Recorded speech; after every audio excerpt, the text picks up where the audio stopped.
வணக்கம் மக்களே எல்லாத்துக்கும். நல்லா இருக்கீங்களா? நான் நல்லா இருக்கிறேன். அம் ஒரு சின்ன ப்ராப்ளத்தினால எனது வந்து சேனல் மானிடைசேஷன் ஆகாம நிக்குது. அதுக்கு காரணம் வந்து என்னுடைய பொண்ணுன்னு சொல்லிட்டு நான் வந்து அதுக்கு எந்த அளவுக்கு என் மனசுல இருக்கிற ஃபுல் அன்பையும் அப்படியே குடுத்து, இதயத்த 2ஆ அறுத்து கூட குடுத்த மாரி நான் குடுத்துட்டேன் அதுக்கு. ஆனா அது புரிஞ்சுக்கல. சில இதுல அது எனத்துக்கு ஈகோ ஆச்சோ என்னமோ எனக்கு அது தெரியல. ஈகோ ப்ராப்ளம் வந்து நெறைய பிரச்சனை பண்ணுச்சு ஃபர்ஸ்ட்டு. அத போயிட்டு திரும்பவும் ஒரு சேனலே டெலீட் பண்ணிருச்சு. அதுதான் டெலீட் பண்ணது. வேற யாருமே கிடையாது. ஏன்னா 11 மணிக்கு நான் வீடியோ அப்லோட் பண்ணிட்டு லைவ் போட்டு முடிக்கிறேன். மறுபடியும் 12 மணிக்கு பார்த்தா எல்லா வீடியோவும் டெலீட் ஆயிருந்துச்சு. அது அந்த பொண்ணு தான் பேர் சொல்ல விரும்பல. இப்ப இந்த சேனலுக்கு வந்து மானிடைசேஷன் அது இப்போ வாட்ச் ஹவர்ஸ் வந்து எல்லாம் முடிஞ்சிருச்சு. ஆனா மானிடைசேஷன் பண்றதுக்கு அது வந்து ஒரு 5, 6 வீடியோ ஷார்ட் வீடியோ குடுத்துருந்துச்சு. ஒண்ணு வந்து ஜீ தமிழ்ல பேசுனது. அப்புறம் அது ஏதோ அந்த பக்கம் இந்த பக்கம் போனதெல்லாம் எடுத்தது. இன்னொருத்தர் சௌமியா அப்பா அப்படிங்கிற அவரு குபேரன் என்னமோ அவர் பேரு. அவங்க அவங்களுடைய இத குடுத்துருந்துச்சு. வீடியோ குடுத்துருந்துச்சு. அவங்க பர்த்டே வீடியோ. அது ஒண்ணு குடுத்துருந்துச்சு. அந்த அந்த வீடியோவையும் போடுங்கன்னு குடுத்துட்டு அதாச்சும் சரி போடலாமே. அது என்னமோ குடுக்குதே. அதுக்கு தெரியும் எல்லாமே யூடியூப் பத்தி. எனக்கு அந்த இது எனக்கு எதுவும் தெரியாது. அந்த இதனால சரி நானும் போட்டேன் டக்குன்னு போட்டேன். ஓடிருந்துச்சு அவ்வளோதான் விட்டுருச்சு. திரும்பவும் ஒரே ஒரு காரணம் அது என்னத்துக்கு திரும்பவும் எங்களுக்கு பிரச்சனை வந்ததுன்னா, பிஜிலி அப்படிங்கிறவர் வந்து டிவி சேனல் அவங்களுது இருக்குது. அந்த அவங்க அந்த சோசியல் சர்வீஸ் பண்ணிட்டு இருக்காரு. ஏழை குழந்தைகள படிக்க வச்சுட்டு இருக்காரு அவரு. அந்த குழந்தைக்காக நானு அவர் சொல்றதுனால அந்த குழந்தைகளுக்காக அதாவது ஹெல்ப் பண்ணுங்க முடிஞ்சா. இல்ல உங்களுக்கு ஹெல்ப் வேணும்னா கூட நீங்க வாங்கிக்கங்க. ஆ கர்வம் பார்த்துக்கிட்டு வாங்காம இருந்துக்காதீங்க அப்படின்னு சொல்லியிருந்தேன். ஏன்னா இந்த பொண்ணு அவங்க பிள்ளைகள படிக்க வைக்கணும்னு சொல்லிக்கிட்டு இருந்தாங்க. அதனால இதுக்கு வந்து என்ன ப்ராப்ளம் ஆச்சோ வேண்டாம் அப்படின்னு ஒதுக்கிட்டாங்க. அது அவங்களுக்கு தான் தெரியும். பேசுனது அவங்களுக்கு தெரியும். வேற எல்லாம் நான் தப்பா எதுவும் சொல்ல விரும்பல. அந்த இதுல வந்து அவர் வந்து நல்லவர் கிடையாது. நீங்க பேசாதீங்க அப்படின்னுச்சு. அவர் எங்க ஊர்க்காரரு. எங்க பக்கத்து ஊரு.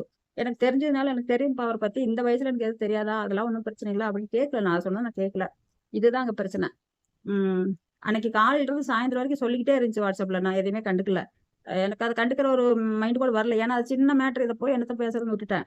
அதுக்கு அந்த சாயந்தரம் திரும்ப கழிச்சு, இப்போ உங்கள்ட்ட சும்மா மெசேஜ் பண்ணிட்டு இருக்காத அப்படின்ற வார்த்தை நான் சொன்னேன் அவ்வளவுதான். அதுக்கு உடனே மறுநாள் காலையில லைவ் போட்டு என்னென்னலாம் திட்டக்கூடாது வயசானவங்கன்னு கூட பார்க்கல. எனக்கு 60 வயசு ஆகுது. வயசானவங்க கூட பார்க்கல. அது வந்து எந்த அளவுக்கு திட்டணும், எப்படி எல்லாம் பேசணும், சேவ கட்டில அடிப்பேன், செருப்புல அடிப்பேன், தொடக்கத்துல அடிப்பேன். என்ன என் செருப்புக்கு சமம் நீங்கெல்லாம் அப்படின்னு சொல்லும்போது மனசு வலிக்குமா வலிக்காதா சொல்லுங்க. ஏன்னா ஒரு போன் வாங்கி கொடுத்தேன் நானு. அது போன் தலைவலியே இருக்குது எனக்கு. ரூ. 22,000 போட்டு இஎம்ஐல கட்டினது ரூ. 22,500 வருது. வாங்கி குடுத்தேன். ஏங்க ஹெல்ப் பண்ணா யாரும் அவ்வளோ ஹெல்ப் பண்ண மாட்டாங்க. சரி இப்போதைக்கு ஓட்டு. கொஞ்ச நாள் போச்சுன்னா கையில காசு இருந்தா அப்புறம் வேணா கொஞ்சம் கொஞ்சமா குடுத்துக்கோ. அப்படித்தான் நான் நெனச்சு குடுத்தது. அது கேட்டுச்சு ஃபோன் பண்ணி. அம்மா அந்த ஃபோன் ஃபர்ஸ்ட்டு நான் சொன்னேன் ஒரு ஃபோன் வாங்கி குடுக்குறேன்ப்பான்னு.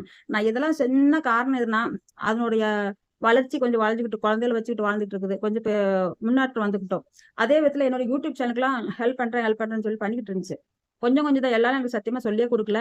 இப்ப அத விட்டு வெளிய வந்ததுக்கு அப்புறம் எனக்கு நெறைய நான் கத்துக்கிட்டேன். நெறைய பேர் எனக்கு சொல்லிக் குடுத்து கத்துக்கிட்டேன். அதுக்கு குடுத்த காச விட ரொம்ப ரொம்ப இது கம்மிதான். இது ஒண்ணும் பொருட்டே கிடையாது. சும்மா சிம்பிளான செலவு இது. அத்தன காசு கொண்டு குடுத்து ட்ரெஸ் அது இது நல்லா குடுத்து, வீடியோ அதனுடைய ஷார்ட் வீடியோ இருக்கும். என்னோலயும் போட்டு நான் பிரைவேட் பண்ணிட்டு இருப்பேன். அதனுடைய வீடியோ இருந்தது அப்படின்ட்டு அது இஷ்டத்துக்கு காப்பிரைட் குடுத்துருச்சு எல்லாத்துக்கும். அது ஒரு லெவலுக்கு குடுத்திருந்தா பரவால்ல. குடுத்து ஸ்ட்ரைக் குடுத்து எல்லாம் பண்ணி, அது மானிடைசேஷனுக்கு போனா என்னாச்சு, இந்த காப்பிரைட் இதுதான் காமிக்குது. அது சூர்யா நீ சொன்ன என்ன? நீங்க ரிப்பீட்டா என்னைய பேசி பேசி போட்டீங்க. அதனால தான் இல்ல வராது அப்படின்ட்டு. அதுக்கெல்லாம் வரல கிடையாது. சினிமாலாம் அதெல்லாம் செக் பண்ணிட்டாங்க. அதெல்லாம் ஓகே மார்க் வந்துருச்சு.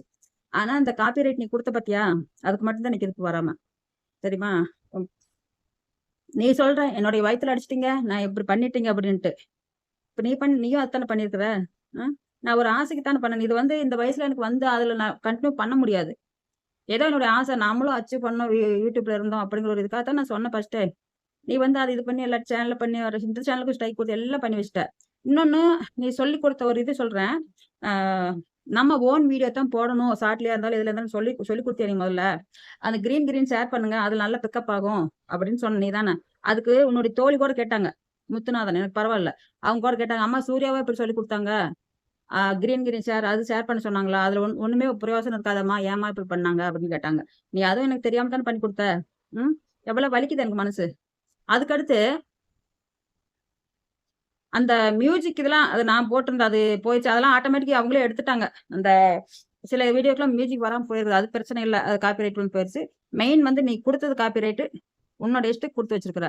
கண்டிப்பா சொல்றேன். இது நல்லதே கிடையாது. கடவுள் பார்த்துக்கிட்டு தான் இருக்காரு. நீ சொன்ன எனக்கு தண்டனை குடுப்பாருன்ட்டு.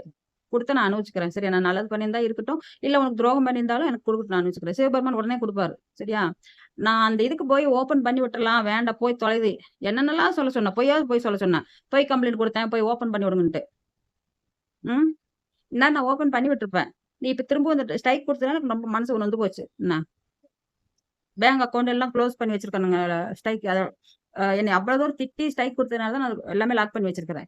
ஏன்னா ப்ரூஃப் இருந்துச்சு. ப்ரூஃப் இல்லாம ஒண்ணும் பண்ண முடியாது. தாராளமா நீ குடுக்கறதா இருந்தா குடுத்துக்கோ. அதை நான் பார்த்துக்கிறேன். என்ன? அதனால தான் இத்தன பண்ணிட்ட. ஒரு சொல்றேன் ஒரு 10 பைசா வந்தா கூட எனக்கு சந்தோஷம் தானே இதுல. நான் என்ன சொன்னேன், இந்த சேனல்ல காசு வந்தா பாதி உனக்கு குடுக்குறேன்னு கூட நான் சொல்லியிருந்தேன் நானு. நான் பார்த்து தரேன். நான் உங்க சேனல்ல இது கொண்டு வரேன், மேல கொண்டு வந்துடுறேன், வளர்த்தி விட்டுறேன். என்னன்னு சொன்னேன். அன்னைக்கு எங்க போயிருச்சு? ஏன் இப்படி எல்லாம் பண்ற? இது மாரி நீ யாருக்கும் செஞ்சிராத. துரோகம் செஞ்சினா கடவுள் உனக்கே தான் குடுப்பாரு. சரியா? நல்லதே கிடையாது.